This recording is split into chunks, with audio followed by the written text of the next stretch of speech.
Hello, everybody. It's Andy Smith back from San Diego Comic-Con, and man, I still feel tired. Like the famous line from Lethal Weapon, I'm getting too old for this stuff.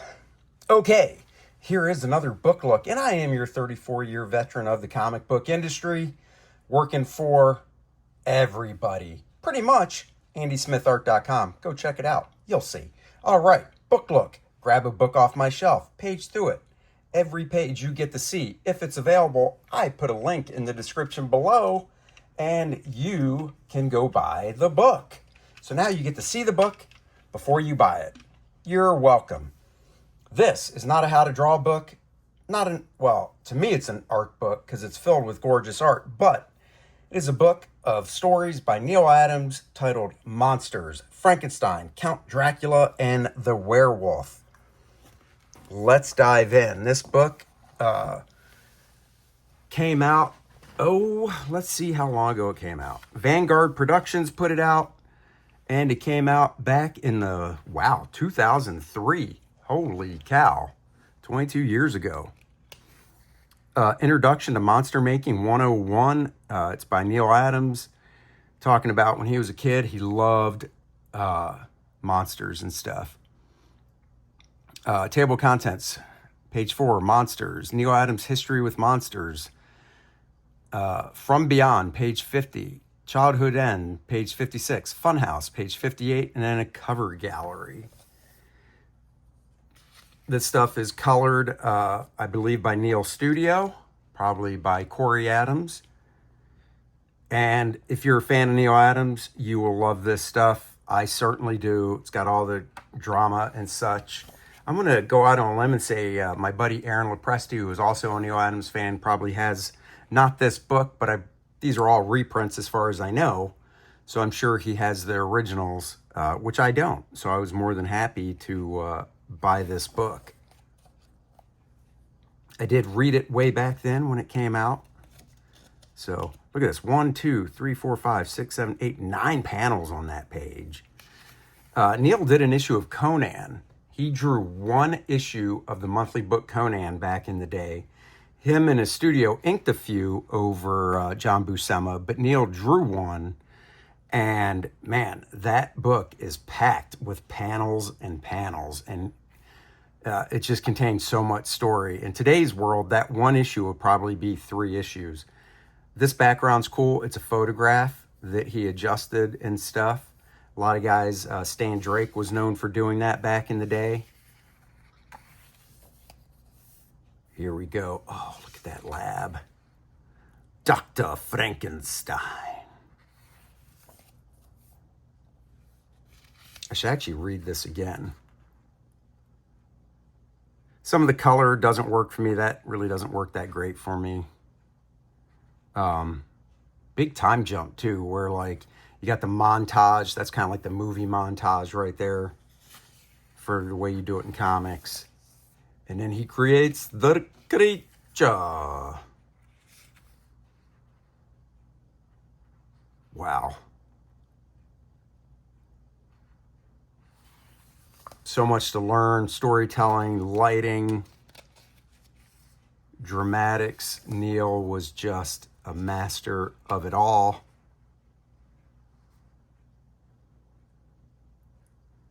He kind of stuck to a more traditional type Frankenstein.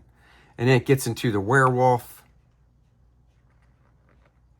I believe all these tie together. Because, let me see. I haven't read this, like I said, in so long. Yeah, he throws the woman out the window. There she is. Uh-oh, werewolf. Maybe these aren't reprints. I didn't think this was brand new stuff. Like I don't know. I'll have to look in the back.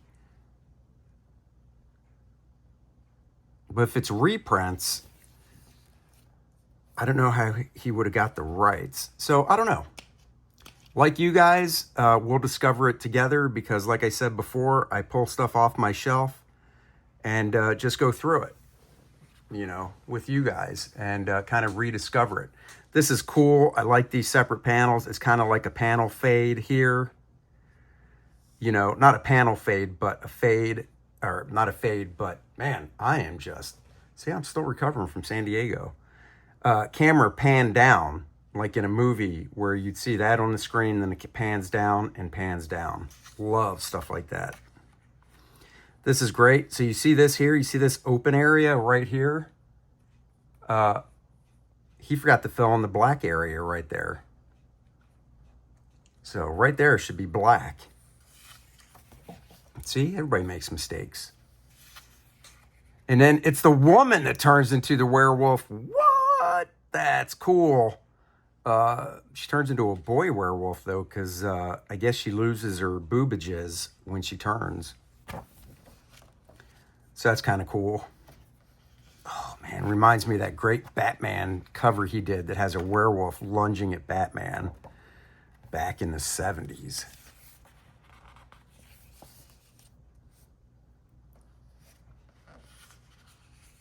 I love this stuff. Neal gets the dramatics in there.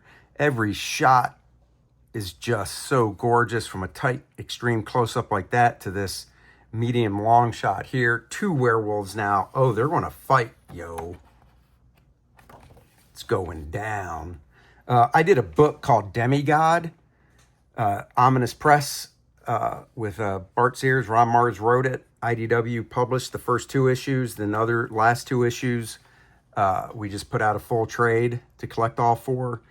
And I drew, and now I'm blanking on what. Oh, Cerberus, a 3-headed, from Greek mythology, 3-headed, basically dog creature. And it's one of those things people ask, if you could go back and redo something, what would you redo? In that job, I would go back and do a paste up on every shot of that Cerberus, and I would just make it the most hairy, scraggly, gross-looking thing compared to how I did it. And the way I did it was just more smooth and, like, clean. So I tell you, if that book was ever going to go back into print, I would do a paste up on every one of those pages to just really scraggly up and make that Cerberus look more hairy. Now we get to Count Dracula. It's Frankenstein. Great. Guys, if you ever do a Frankenstein story, you can, but you cannot do the one from the original Frankenstein movie with the bolts in the neck and the facial and hair type treatment the way they did it, because that is still under copyright ownership. But Frankenstein himself, you can do a Frankenstein movie creature, I should say. Everybody confuses Frankenstein for the name of the monster, but it's Dr. I believe Victor Frankenstein created the creature. So cool right there. I've never drawn a Frankenstein creature. I should do that. Maybe for Halloween, I'll do, I do my time-lapse videos. Maybe for Halloween this year in October, because I do them once a week, I'll do a Dracula, a werewolf, and a Frankenstein. That might be kind of cool. Let me know what you guys think in the comments, if you'd like to see that. This is great. Look at that. Oh my God, that is just disgusting. These are like 2 of my favorite pages in this whole book. Oh, just love it. Look at that Frankenstein right there. I love how, like, thin, but he still has some muscle to him, and it just great.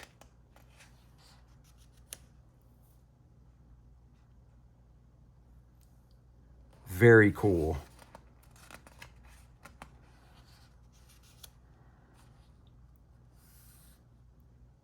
Remember, Frankenstein was cobbled together from pieces of people.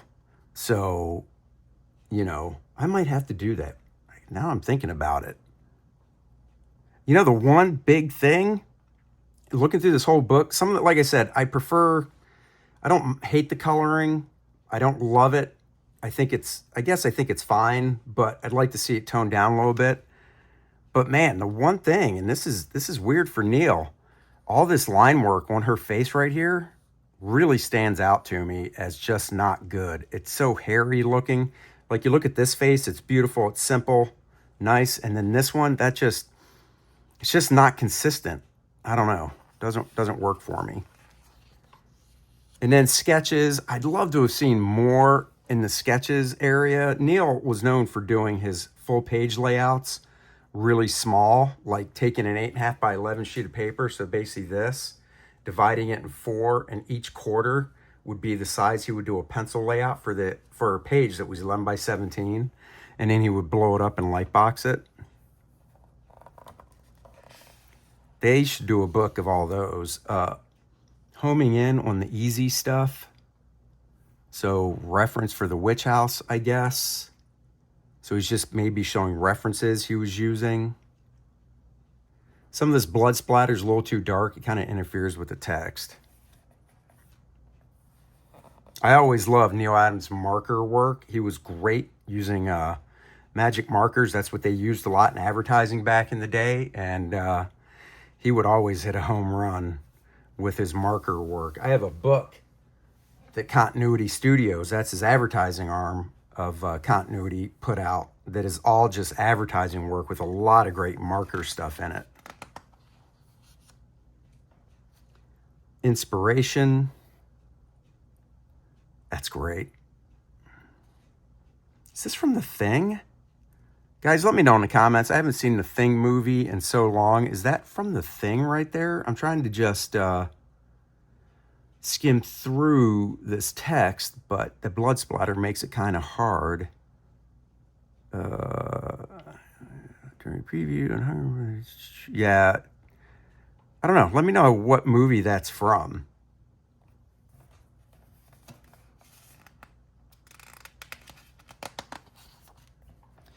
Oh, this is great. So Neal did do a design.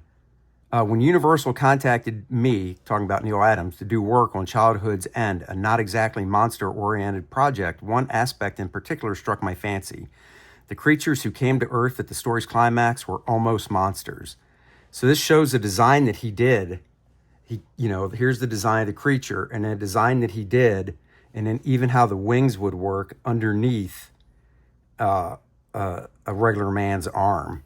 That's really cool. Neal did some great design stuff. Did you know he designed basically a Superman theme park?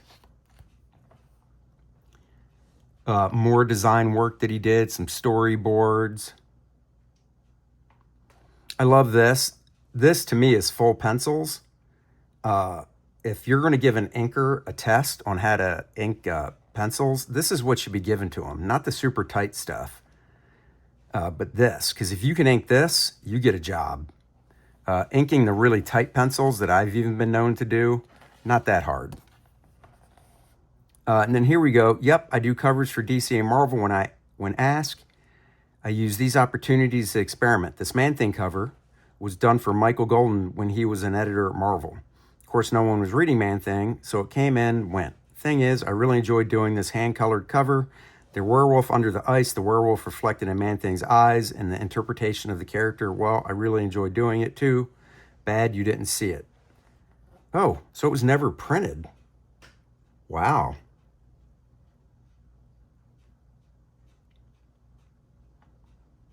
Okay. See, I'm getting confused. This one was never printed because you see the werewolf reflection from a wolf coming down. Hand colored. He's using markers and stuff. Like I said, the dude paints with markers. There's this pencil sketch. This one I think was printed.